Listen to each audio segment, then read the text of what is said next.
Assalamualaikum warahmatullahi wabarakatuh. Selamat sore anak-anak.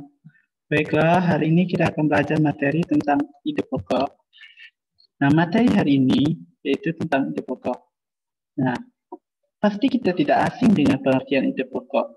Ide pokok bacaan adalah ide yang menjadi pokok atau pikiran utama dalam mengembangkan paragraf sewaktu bacaan.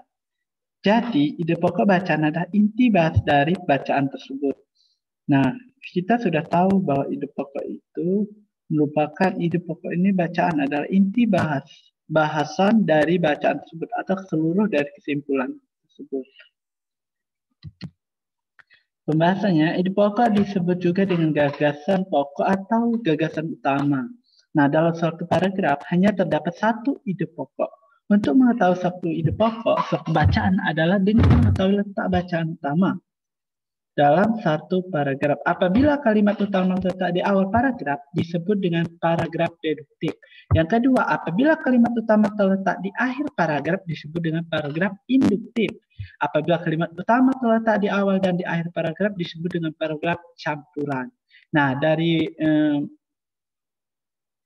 kalimat ketiga tersebut, kalau dia di bagian awal, itu disebut dengan deduktif, di bagian akhir disebut induktif.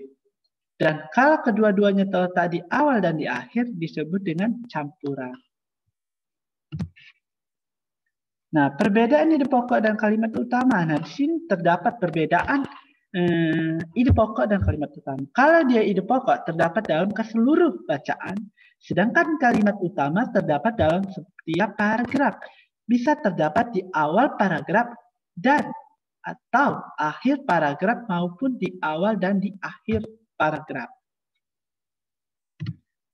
Contoh soal. Nah, di sini dalam kehidupan sehari-hari manusia tidak dapat dilepaskan dari komunikasi. Kegiatan apapun yang dilakukan manusia pasti menggunakan sarana komunikasi, baik sarana komunikasi yang sederhana maupun yang modern. Kebudayaan dan peradaban manusia tidak akan bisa maju seperti sekarang. Ini tanpa ada sarana komunikasi. Ide pokok paragraf di atas ialah A. Manusia tidak dapat dipisahkan dari komunikasi. B. Manusia menggunakan sarana komunikasi. C. Sarana komunikasi adalah yang sederhana. D. Sarana komunikasi ada yang modern. Dan E. Peradaban manusia tidak akan maju tanpa ada komunikasi. Jawabannya adalah A.